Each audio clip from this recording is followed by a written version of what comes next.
Hi guys, this is Deja coming to you again with another topic of discussion.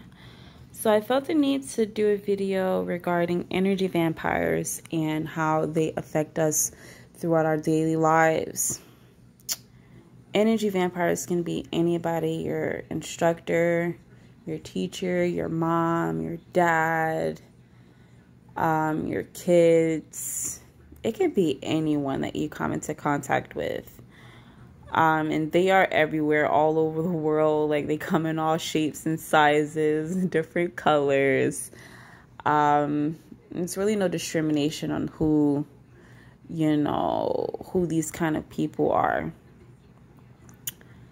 I've had few encounters, a few situations where I had to, step back and self-evaluate myself to see, is something wrong with me or is there something wrong with them? And I had to reevaluate myself and my surroundings and figure out the changes, what happened. I had to get down to the very bottom of the situation and pull my energy right out of it. And these people are narcissistic. They blame other people for their problems, and they always play victim.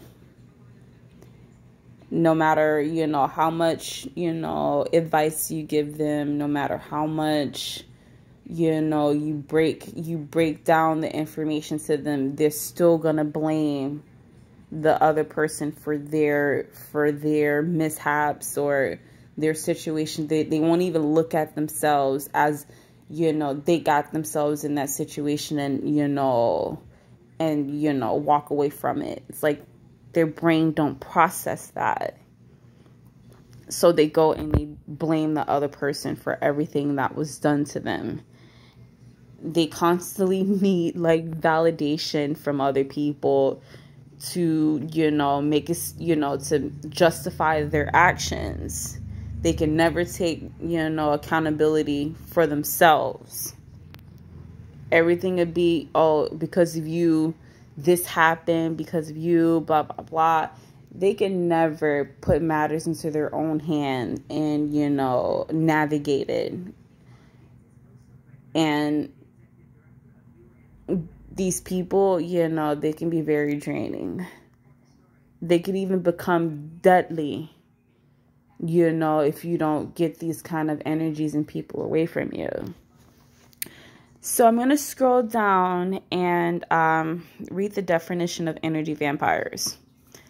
Energy vampires are people who sometimes intentionally drain your emotional energy. They feed on your willingness to listen and care for them, leaving you exhausted and overwhelmed. Energy vampires can be anywhere and in anyone. They can be your spouse or even your best friend, which is completely true. It can be anybody that you come into contact with. I have two different scenarios of these kind of people that's in my life. I had a crazy love life. I haven't, really chose the best of the best guys in the past. So, it left me feeling, emotionally drained, overwhelmed. It felt like, I was basically robbed of all my essence, at the very end of me detaching myself from this, from one of my exes. And also in a family dynamic too, I had to detach myself from a lot of my family members for this same exact reason. And it's crazy how jealousy and envy, can take over,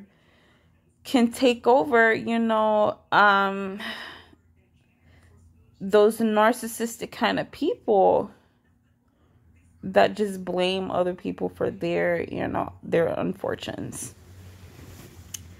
So the first scenarios are I'm going to talk about this guy that I dated not too long ago. This situation is fairly new. Ended up meeting this guy. I thought he was a match made in heaven. It was peaches and cream, literally, with the icing on the top when I first met him. I actually saw myself being with him. That's how cool, and close we were at first. I guess that was, his way to reel me in, reel me into, butter me up and get me to be all stupid and stuck on him, I guess. That's the mental entrapment these guys play nowadays, the manipulation. But when I first met him, he was cool. We would be together almost every day. We talked. We played games. We wrestled with each other. Everything was all good. It wasn't until, his energy just shifted. I'm the type of person I can pick up, on people's emotions and feelings and stuff. And I just felt his attention span and energy shifted somewhere else. And here I am, I'm like, oh, okay. I feel a difference. There's a difference now when you're with me versus when, we first met. He was a little bit more attentive. He was just doing a whole lot more than he was doing then from when we first met. So I asked him, I was like, is everything okay? Are you seeing anyone? Is something bothering you? And of course, he was like, no, I'm tripping. Why would I ask that? Is something wrong with me? He reverted the energy back to me as like, I'm the one that's like, feeling all these crazy emotions. And I'm the one that's like losing my mind, basically. So I actually thought that. I was like, okay, that's probably me overthinking the situation and coming up with all these different, excuses in my head of what could be the reason why. So that was the first mental game he was playing with me. And, I ended up not following my intuition and my gut feeling. Because deep down, I felt I knew what it was. But I was like, what? I'm not going to assume. I'm just going to ask. And, see if he's going to be an honest man. If he's going to give me his honest opinion about what he's feeling and what he's going through. But, of course, he lied. He didn't tell me the truth. What he told me, it was just a little something to keep me quiet for a little bit, at that time. And I took it and I ran with it. And of course, more stuff started happening after that. And it got to the point he'll come over, but it was like he couldn't. It's like he'll come over and it was like he couldn't sit still. Before, he'll be at my house and he'll literally sleep over. Like we'll be together that whole day and he'll sleep over.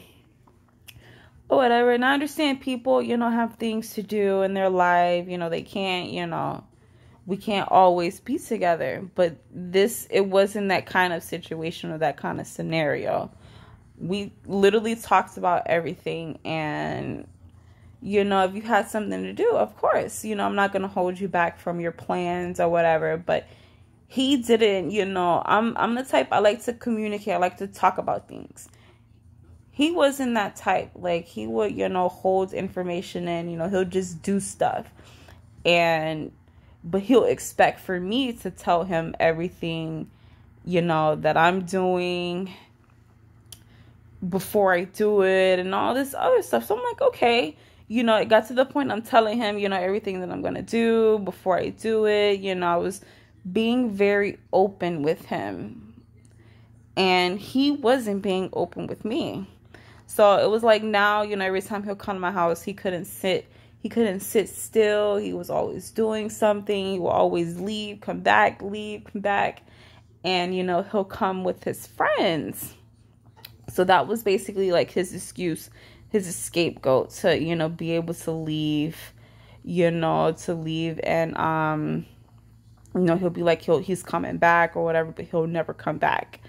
And he wouldn't answer the phone anymore after that. So it's like, okay, you know, this is this is strange. This is odd. But long story short, you know, he was dealing with another female, and she ended up answering his phone. Me and her had a conversation, and, you know, I saw he was being a straight up liar. Like, he was a good manipulator, and there was a lot of things he didn't tell me. As far as him having a baby, you know, a newborn baby, and, you know, he's dealing with his ex. All this other crazy stuff. So I have found myself to be in this crazy third-party situation, all because of this guy, you know, that lied to me, you know. And it had me mentally entrapped, because not only did I like him, you know, I pictured, you know, I already put in my head that this is the guy that I wanted to be with. And to come and find out that he had, you know, relations with other people, it didn't resonate with me so well. And it put me into this mental entrapment. And I'm like, wow. You know, so now, you know, I'm stuck thinking about him. I'm stuck thinking about the baby mom, the baby. You know, I had to, like, then take all of this information that I'm processing into consideration. And, of course, he eventually, you know, he called me. He called me, you know, the next day. And, he denied it at first. He was completely unaware that she answered his phone while he was sleeping. And me and her had the whole conversation. So I played it off so good. You know, he honestly didn't know, you know, that me and her had spoken to each other. So I ended up basically catching him in his little lie. And he still denied it. He still denied it and was like, oh, me and her not together. You know, I don't know what you're talking about. You know, I told you, you know, you wanted to, you know, he wanted to be with me. And she's just jealous. The only reason why he went over there because the baby was sick. Blah, blah. He gave me so many excuses in the world.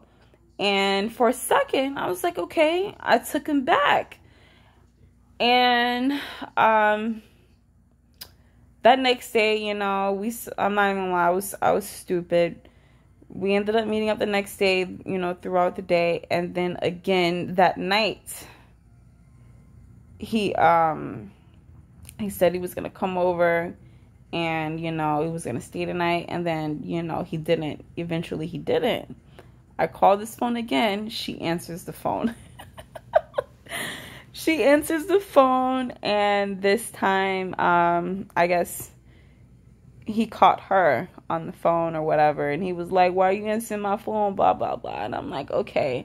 So now he can't deny, you know, that this whole situation again, because why are you even there with her in the first place?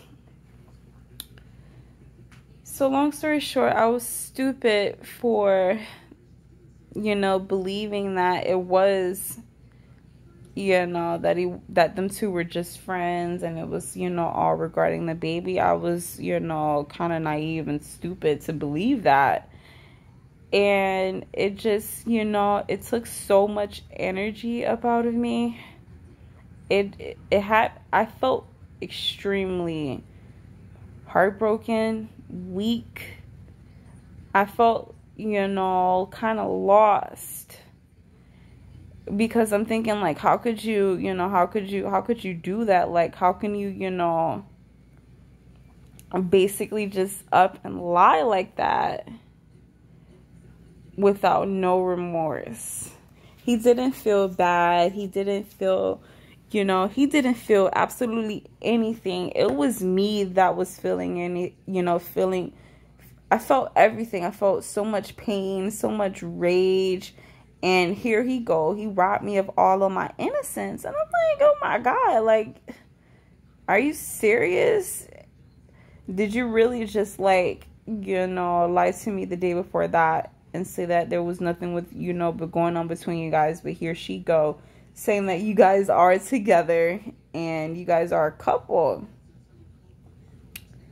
And after that, that was, you know, the final straw for me. But it did leave some type of mental entrapment on me. You know, I felt, you know, heartbroken. I was going through so many different emotions that I didn't even know how to process it.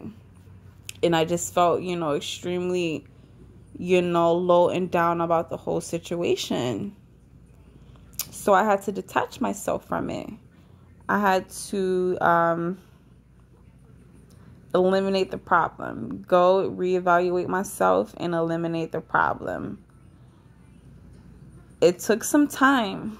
It took some time for me to heal. It did. It honestly did take some time. It wasn't easy. It really wasn't easy, you know, getting, you know, that feeling and that, you know, that kind of person, you know, away from me. Because I did, you know, us women, those kind of people, you can't, there's no use of fighting for them. So you just have to cut them off.